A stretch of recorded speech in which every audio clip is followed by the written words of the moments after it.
मोहन भागवत जी का बयान तो वैसे ही है, मुंह में राम बगल में छुरी।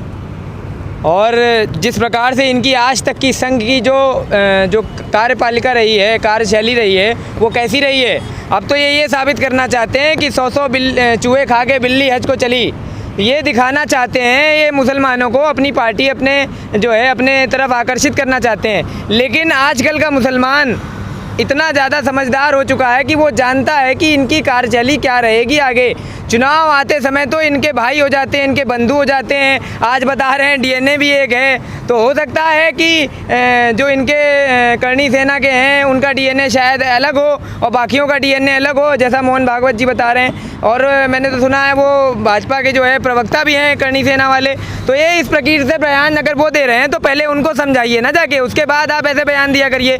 तो जो है मैं जनता से यही अनुरोध करना चाहूँगा कि इन मोहन भागवत के बयानों पर ध्यान न दें। इनका काम वही है कि मुंह में राम बगल में छुरी। ये पास में आपको बुलाएंगे ऐसे प्यारे प्यारे लुभावने वादे देके। इन्होंने बहुत सारे लुभावने वादे दिए थे आपको पहले भी, और हर समाज हर वर्ग के लिए ये कुछ ना कुछ लुभावने वादे लाएंगे। दलित सभा में भी जाएंगे, उनको भी लुभाने की कोशिश करेंगे, और फिर आने वाली 5 साल की सरकार में उन्हीं का शोषण करेंगे, उन्हीं की लिंचिंग करेंगे, उन्हीं को परेशान करने का काम किया जाएगा, उनको ज़मीन पे बैठाने का काम किया जाएगा। तो इनके वादों, इनके ढकोसलों पर आने की आपको ज़रूरत नहीं है।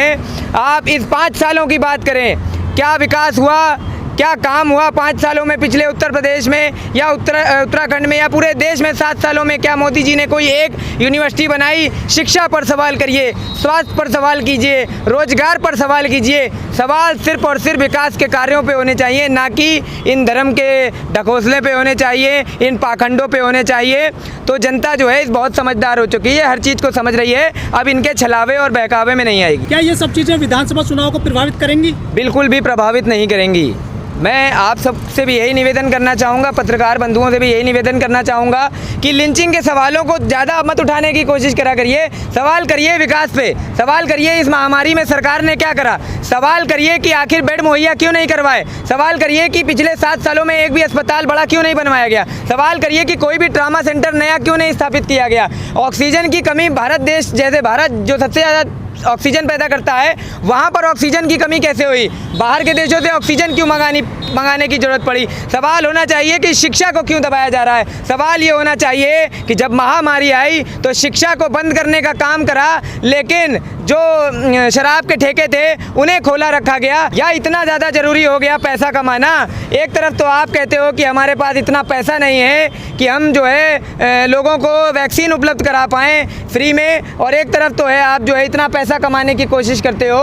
हर चीज़ का रेट बढ़ा दिया आपने। 100 रुपये में तेल, जिस तेल का आपने वादा किया था कि 40 रुपये में तेल दिया जाएगा, 50 रुपये में तेल दिया जाएगा, वही तेल आज 100 रुपये, 125 रुपये में पहुंचा दिया है आपने।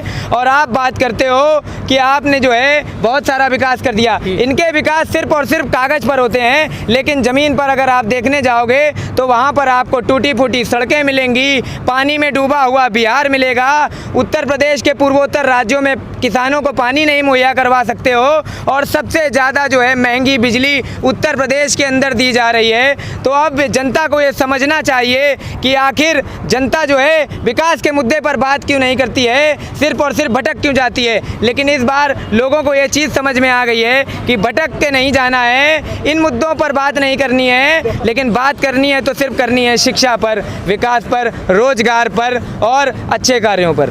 प्रांजल भाई, जो पेट्रोल के दाम 100 के पार हैं लगभग, डीजल बहुत महंगा है, किसानों को बड़ी दिक्कत हो रही है, एमएसपी नहीं मिल रही है। पिछले 5 सालों में उत्तर प्रदेश के अंदर जो मक्कारी योगी आदित्यनाथ ने दिखाई है, उस मक्कारी को उत्तर प्रदेश के लोग तो कतई नहीं भूल सकते हैं। जिस प्रकार उत्तर प्रदेश में जनता का दमन करा गया, जिस प्रकार से उत्तर प्रदेश में लोग तड़ भटके हैं, तड़प कर सड़क पर मरे हैं, लोगों को एम्बुलेंस मुहैया नहीं हो पाई, लोगों को अस्पताल नहीं मिल पाए, लोगों को बेड नहीं मिल पाए, लोगों को शिक्षा से दूर करने की साजिश की गई, लोगों पर अत्याचार करे गए। वो लोग इस बार उत्तर प्रदेश के चुनावों में, वो जनता इस बार उत्तर प्रदेश के चुनावों में, आने वाले चुनावों में जवाब देगी और बात करेगी सिर्फ और सिर्फ विकास की।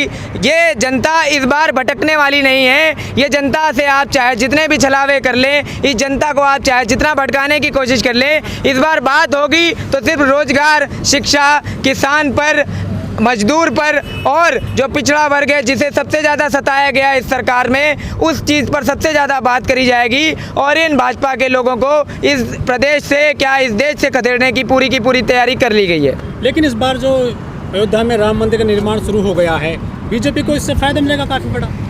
कोई फ़ायदा नहीं मिल पाएगा। लोगों को ये समझ में आ गया है कि मंदिर से ज़्यादा ज़रूरी अस्पताल हैं, मस्जिद से ज़्यादा ज़रूरी शिक्षण संस्थान है। तो लोग इस बार इस मंदिर और मस्जिद के मुद्दे पर भटकने नहीं वाले हैं। लोगों को समझ में आ गया है कि अगर शिक्षण संस्थान नहीं होंगे तो इसी प्रकार से ये लोग जो है दबाने का काम करेंगे। लोगों को ये समझ में आ गया है कि अगर अस्पताल नहीं होंगे तो इसी प्रकार से लाशों को जो है गंगा नदी में तैरना पड़ेगा। और लोगों को ये भी समझ में आ गया है कि अगर आपको एक अच्छे समाज, एक सकुशल शासन की व्यवस्था करनी होगी तो इन लोगों को हटाकर, जो कि सिर्फ और सिर्फ मनुवाद को फैलाने की चेष्टा करते हैं और समाजवाद को जो है दबाने की चेष्टा करते हैं, उन लोगों को इस देश, इस प्रदेश, हर जगह से हटाकर एक ऐसी सरकार को लाने की कोशिश करनी पड़ेगी हम सबको मिलके, जो देश में समाजवाद की स्थापना करे और जो देश में विकास को एक नए आह्वान तक पहुंचाए। योगी जी पश्चिम बंगाल गए थे, वहाँ कहा था कि जय श्री राम का नारा लगाइए। तो योगी जी ने जब वहाँ बंगाल में नारे लगाए तो आपने देख तो लिया क्या हो गया।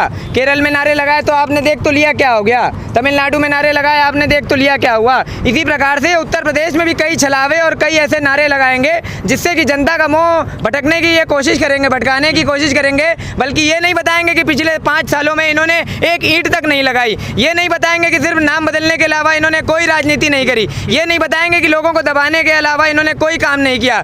तो जो है लोग जो है इस बार सिर्फ और सिर्फ विकास के मार्गों पर चलेंगे और विकास के नाम पर वोट डालेंगे। और आने वाली सरकार वो सरकार होगी जो एमएसपी पर वोट डालेगी, जो किसानों की एमएसपी देने का वादा करेगी, जो रोजगार देने का वादा करेगी और जो शिक्षा की ओर भागेगी, जो स्वास्थ्य की ओर भागेगी और जो विकास करेगी। जो गोमती रिवर फ्रंट है लखनऊ में, उसको लेकर जांच शुरू हो गई है, कई गिरफ्तारियां भी हुई हैं। अरे तो 4 साल से आपकी सरकार है। अगर गोमती रिवर फ्रंट में कोई घोटाला था 4.5 साल पहले से, तब आपको वो घोटाला नहीं समझ में आ रहा था। अब चुनाव आने वाला है तो घोटाला दिखने लगा। 4.5 साल थे आपके पास। अगर आज आप घोटाले के लिए जांच करने जा रहे हो तो अगर आपकी सरकार चली जाएगी तो कौन जांच करेगा। अगर इतना ही शौक था किसी को जांच करके कटघरे में ले जाने का या सजा दिलवाने का या घोटाले के बारे में पता करने का, तो जब सरकार आई थी तब इसकी जांच करवाते। ये सिर्फ और सिर्फ चुनावी मुद्दा बताना चाहते हैं। कोई भी जो है इसमें तथ्य नहीं है। गोमती रिवर फ्रंट जैसी चीज़ें तो हमारे देश में बनने एक सौभाग्य की बात है। उस सरकार ने ऐसा कार्य करके दिखाया था कि लोग आज वहाँ सैकड़ों की तादाद में रोज़ शाम को वहाँ जाते हैं और आराम से जो है एक सुकून के पल वहाँ बिताते हैं। तो ये सिर्फ और सिर्फ जो है झूठा एक प्रसंग है, नाटक रचा जा रहा है ताकि नाम खराब हो, बदनामी हो, और कुछ भी नहीं है।